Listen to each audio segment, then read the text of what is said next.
No? Yep, that should be away. Okay.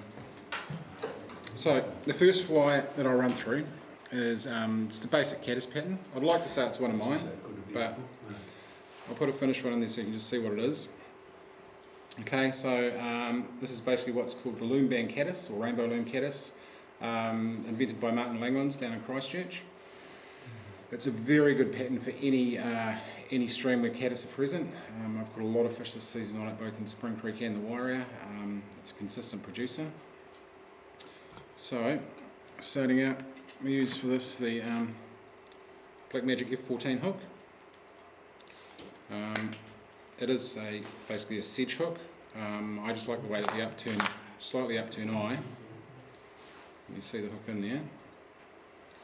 Instead of having a traditional downturned eye, it has a sort of a slight upturn. It just means that it actually hides the eye quite nicely under the piece of rubber we'll use to simulate that peaking caddis. So for this fly I normally use, depending on what colour dubbing I'm using, etc. I generally go for just a brown thread. I use uni thread, Danville's, basically anything in an 8-barrow or 6-barrow thread. 8-barrow and 6-barrow refers to the diameter of the thread itself, 8-barrow being the finer. So it's a pretty simple fly. We'll cast on, get some thread on the hook. Now your thread should go pretty much most of the way around the bend. It is a caddis after all, and they don't lay straight very often. There we go. Blooper reel. Good stuff. Quite the cheap seats. Looks like my casting pool. Hey, no, it's still better than your casting, right? Right. Let's try that again. Okay. Now, I don't know if you've heard of rainbow looms or loom bands before. These have been the big craze with kids. They're basically coloured rubber bands. You can sort of see one there. Come in a range of colours, some glow in the dark, all sorts of sparkly things that young kids like to weave together to make necklaces and all sorts of fun stuff like that. So that will be what we will use for the head of the fly. Before I forget, I'll just get some lead on there. You can tie it without lead. Interestingly, horncase caddis you will find in a few places in the water column. They'll either be near the bottom clinging onto rocks, and that's where you see your trout will actually turn on their sides and push their heads against the bottom to try and free them from the bottom, and they'll also float further up in the water column. So you can vary the weight, tying your own of course, to effectively match where that fly is sitting in the water. So a bit of lead, a few loose wraps just to get it on there. Legs. For the legs we're using a bit of mallard flank.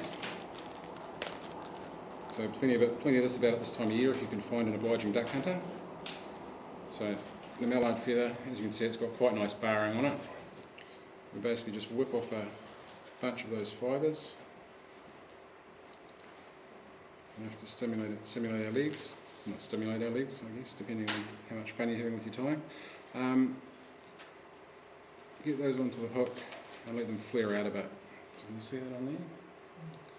They're flaring out and pretty close to the eye, because basically we're not going to finish this in the traditional manner where we whip finish at the eye. We'll actually end up whip finishing it back here. So we get that in where we want it, whip that off, back over our lead. Sorry, does anyone have a cigarette lighter? Anyone still smoking? No? Okay. Normally what you do with your loom band is slightly melt the end. You'll see on the examples I've got to pass around. It just forms a nice wee domed head. So basically we lay that on there, so we've got probably about 2-3 mils sticking out past the eye. Gently bind it down, a couple of loose wraps just to hold it in place, and a couple of tighter wraps further back. I like to work that over the lead because it adds some nice translucency underneath. So I whip that off there. Okay, now dubbing. Basically it's up to you what you use for dubbing. Dubbing is of course the process of getting fur onto the hook, onto the thread rather, so that we can then bind it onto the hook. I've generally found that the good old heron copper type dubbings. Your light hares mask, dark hares mask, etc. make really good dubbings for this caddis. The other option is instead of using a dubbing, you can vary it by using a product, not even a product, what is it? Cassette tape. Basically just your standard audio cassette tape. If you're tying a horn case caddis, use a cassette tape. If you're tying a sandy case or other caddis, then use dubbing, and generally try and use the dubbing that matches the bottom colour where you're fishing, because the caddis of course does like to try and blend in as much as possible. So for this fly I'll use a bit of dark hares mask. Now these are boxes of mixed furs you can buy ready made, ready mixed. The other option is of course anywhere you can scrounge a bit of rabbit fur, hare fur, etc. Possum's also very good for this fly. I just have a preference for these because they're easy to transport. If you're going away for a trip somewhere and you want to take your fly tying gear with you, you can pretty much pack what you need for a trip into a laptop bag or similar. So what we'll do is just get our dubbing onto our thread.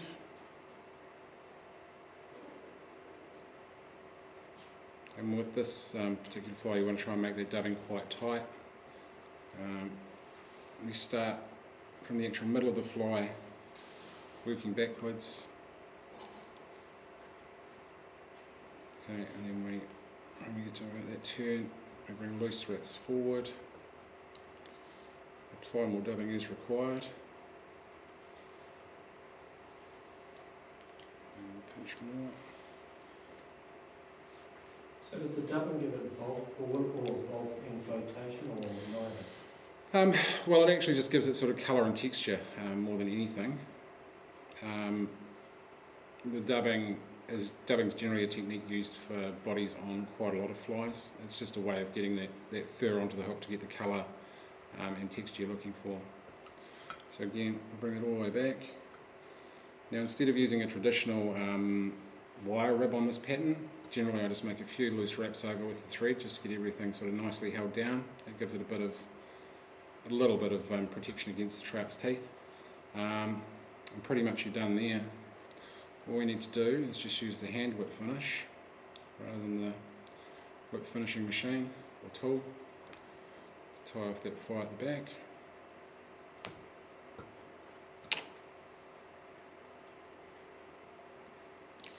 And that's it.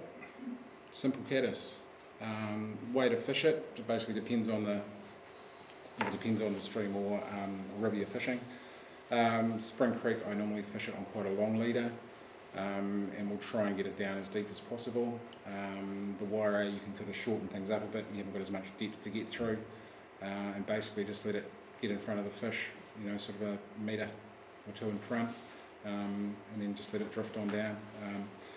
The wee green part you can of course vary depending on the colour of the loom bands and the colour of the caddis, but I just find it does give a little bit of a, it makes it stand out, it makes the trout perhaps go, hey, what's that over there, and they'll come across and have quite a good look at it.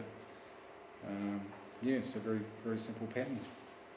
Any questions there? Or? Would you use that more in clear water or in shallow water?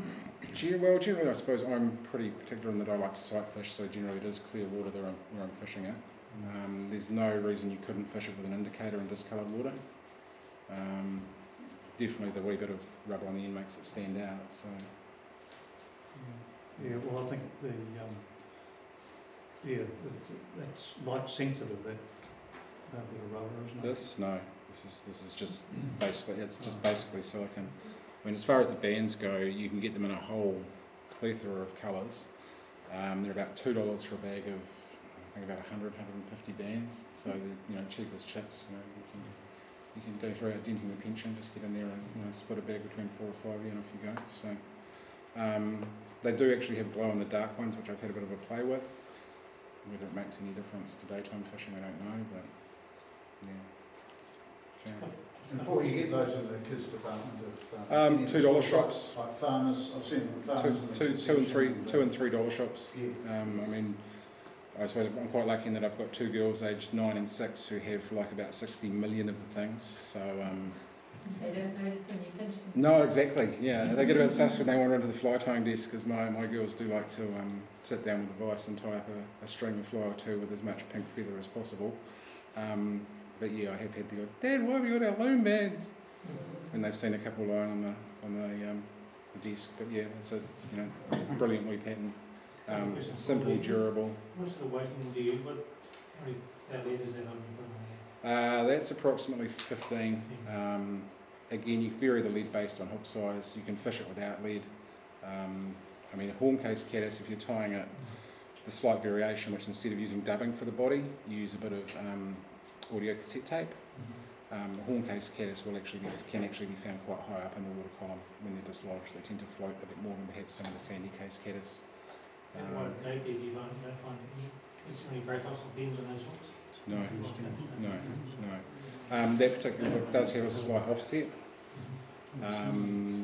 But no, I haven't had any problems with the black magic hooks. The biggest hooks I've had problems with lately have been the camisans. I struck a run of B401s that basically as soon as they touched the fish would straighten. So I've taken to testing them, as soon as they go in the vice, rather than just taking it that the hook's going to be okay. What was the size? What was the black magic hook? That's a Black Magic F series, and that's a 14. The pattern basically can be tied in anything from an 18 up to about a 10 or 12, depending again on if you turn over the rock and you've got great big caddis, use a size 10. Using the cassette tape, do you strip it down to a certain width? No, I just tied it and wind it on. Yeah. Thing with the cassette tape is it is more important to make sure you've got a smooth underbody, because it does show every little bump and ripple underneath it.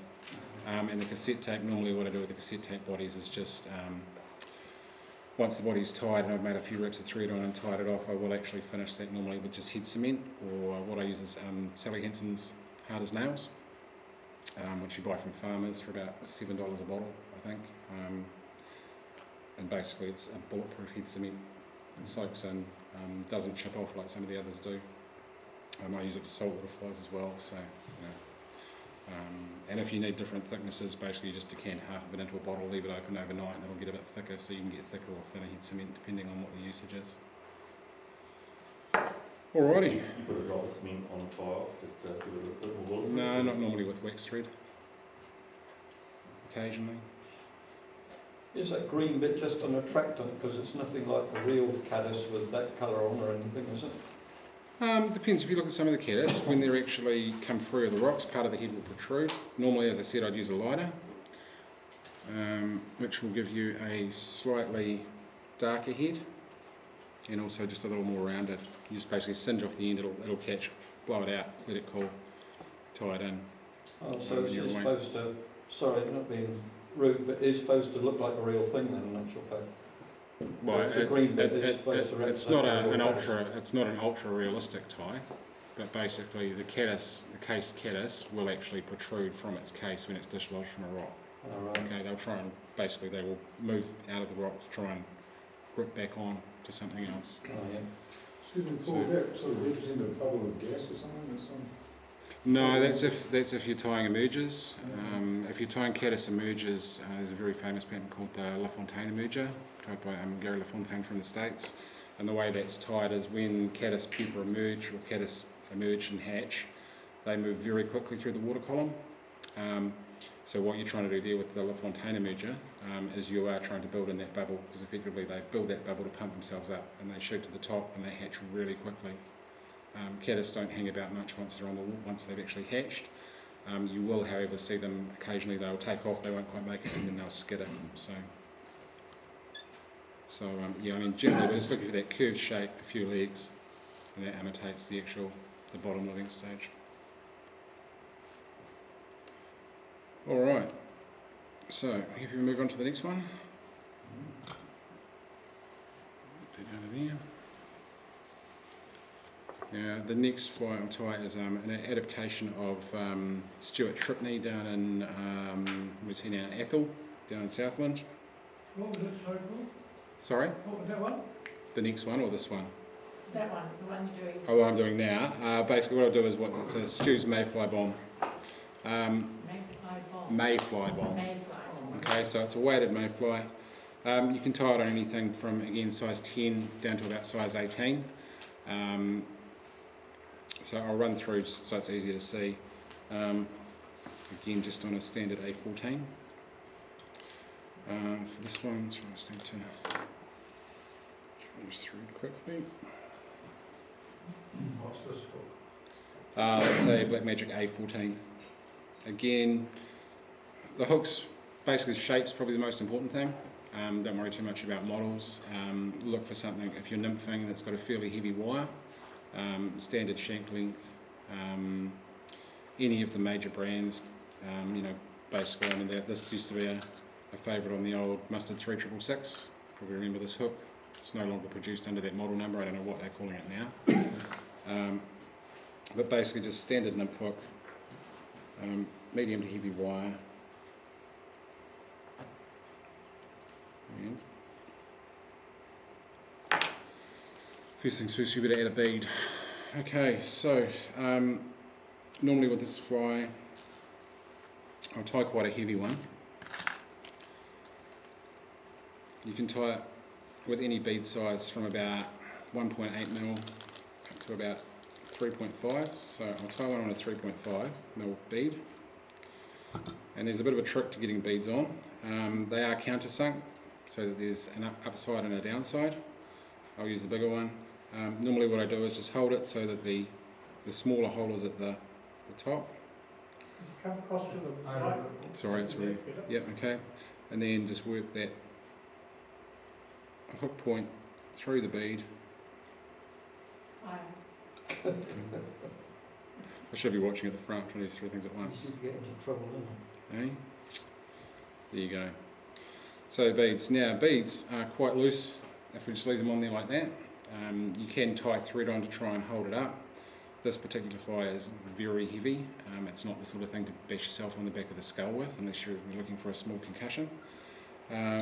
So effectively what we do there is grab some 20 thou lead, put about 3 or 4 turns on,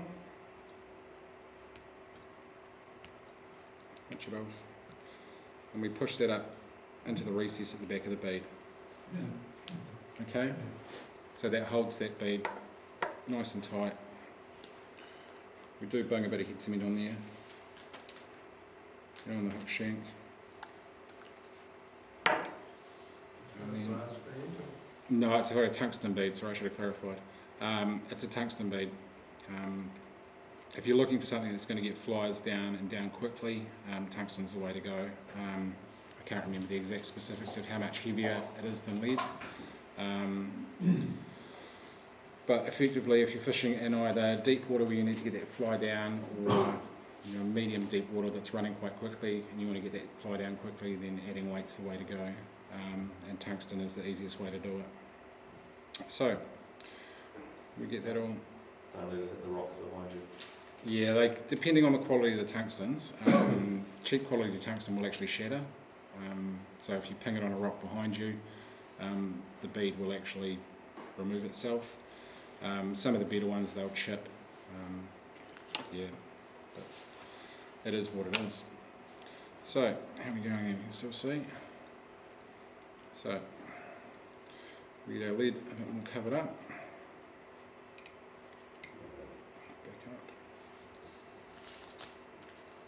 Then the next material we use for the tail on this one is actually a modern synthetic. So this is polar flash. Okay, you're probably more familiar with seeing polar flash in streamer flies. It's very popular in a lot of the more modern patterns.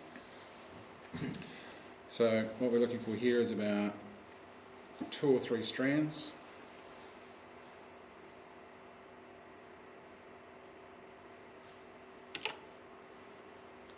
Rip that off. It's stiff, not Tied in. It's not. I can hand it around. It's a bit of a touchy. It's quite soft. It's a synthetic. Basically, it's very small strands of mylar with a twist in it. Okay. Because we're not using it to support the fly in the water in any way. It's basically just for its attraction properties. Now, nymph tail should be roughly about the same length as the hook shank itself. So sort of nip that off about there, which is probably a little long. And again, this basically, I think of it more as a style of tying a fly. You can take the basic base with your hook and bead, and then effectively add whichever tailing material you like. You can change the colour of the flash. You can use, traditional pheasant tail tails, hare fur tails, anything really that takes your fancy. Okay, next step is we get a bit of copper wire.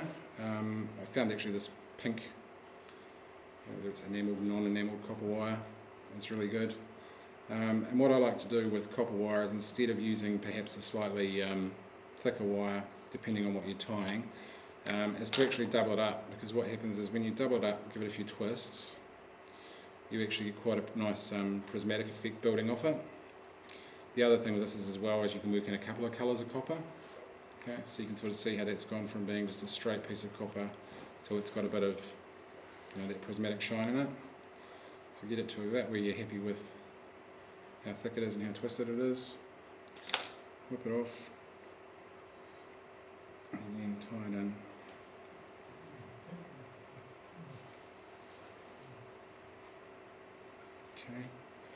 Okay. Now the dubbing I've found particularly effective for this fly is SLF bug dub, which is basically it's a mix of natural and synthetic fibres with just a little bit of sparkle in there as well. It just seems to add quite a nice bugginess to the fly. My favourite colours for this particular pattern are probably the brown, a black and a light olive or dark olive. Seem to be the four most effective. Again, it can be tied with any natural dubbing, so you can stick with your standard heron copper. You can have a play with possum.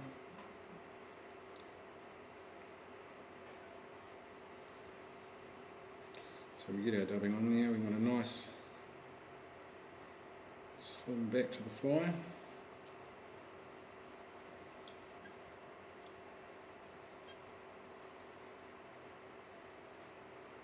And we're trying to maintain that taper as we sort of come up towards the head. A little bit of bugginess is all fine, so some fibres sticking out. You don't use a wax or Wax thread, yeah. The only time I really use wax in dubbing is if I'm doing dubbing loops.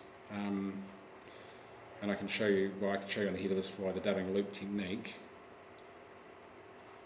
So, a little bit further.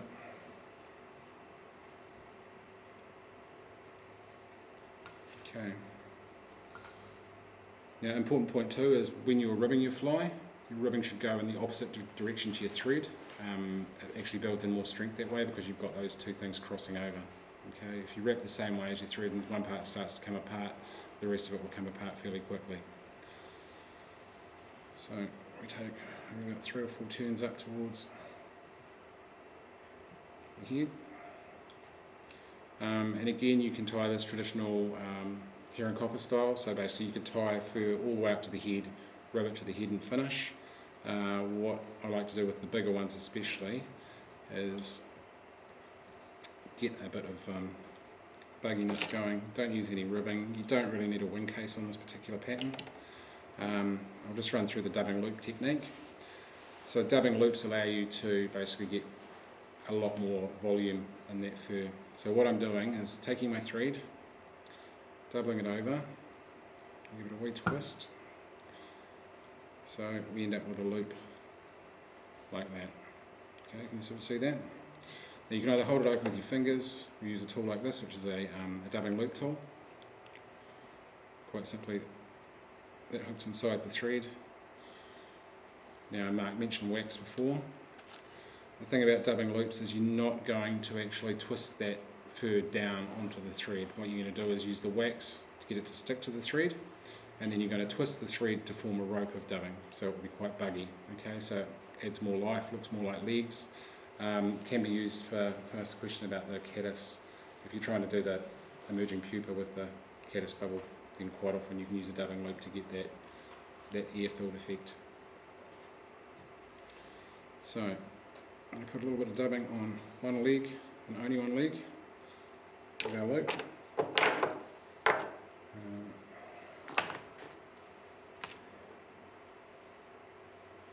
So effectively what we're doing is taking quite a big pinch of loose dubbing. Instead of actually twisting it onto that thread, we're going to get it to adhere to that wax. So you can sort of see what's going on there.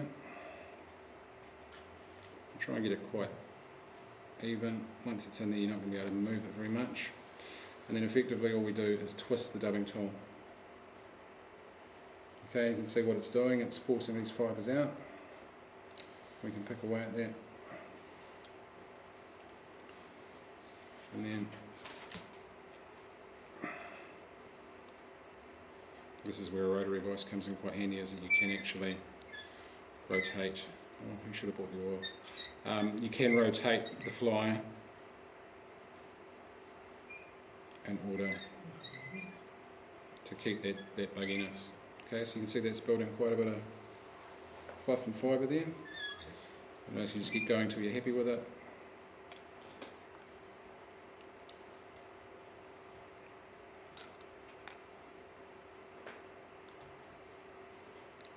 And then you tie it off.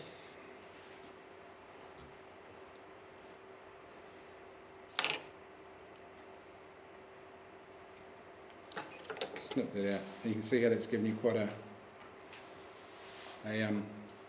buggy body. Gives you those legs that come out from the fly, add a bit of life. And then whip finish.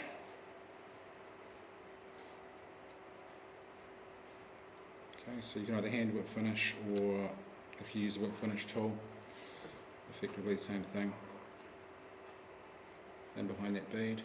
The other thing I have found that does work quite well with this pattern is if you actually put in a line of a highly contrasting thread colour in behind the bead, so like a hot orange, hot pink, can be very effective, especially if you're starting to come into that sort of cloudy water, discoloured water. It again gives a trigger point that may cause a take. Okay, so there you go, number 2. Any questions on that one? Do it again, I missed it. Do it again, you missed it. Use a 10 weight to cast it?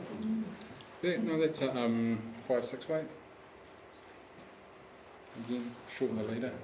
Keep your loops a bit more open. That will take the tip off a rod if you actually manage to collect it at speed. So, but no, and it's a very, you know, the thing I found with Spring Creek, which has really surprised me over the last season, is it's not always necessary to go smaller. It can actually pay if you've had a refusal from a trout. He's come across and had a look at the fly, swung back to his line, and you do this 2 or 3 times, and you keep going progressively smaller. Go up size. Chuck on a 10, chuck on a 12. Basically, it can make all the difference. You get some very aggressive takes from bigger fish on a slightly larger fly. Yeah, I mean, I've seen some lunkers come up and have a look at a bigger fly. The important thing is, though, with the bigger flies, to make sure that you're getting it in that sort of clear water, you're getting it far enough, or more accurate enough, so that when that fly hits the water, you will get a splash from this.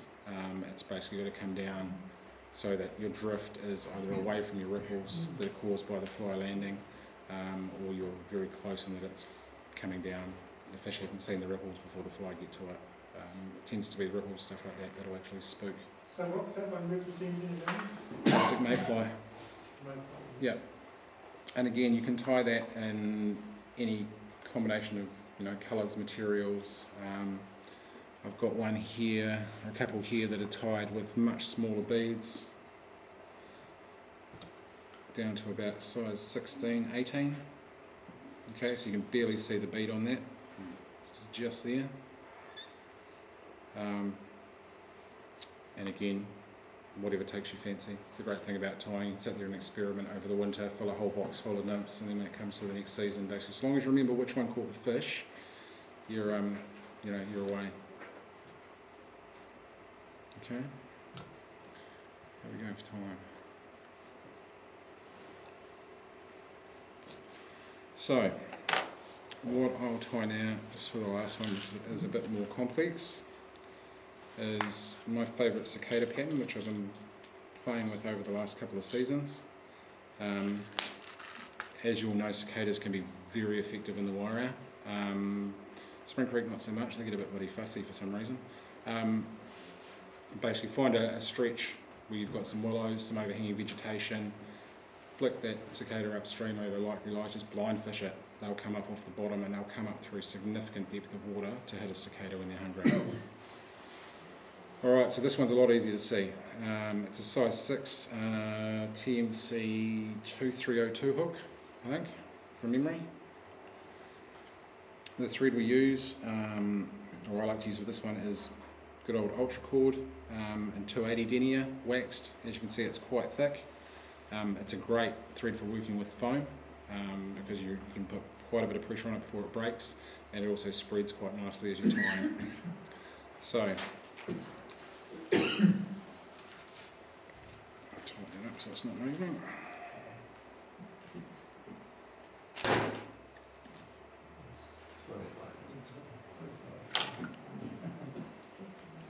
Okay, so again, with this one, instead of trying, you've probably seen Clark's cicada, some of the other cicadas that are on the market. I think Manic Tackle do a few, they're all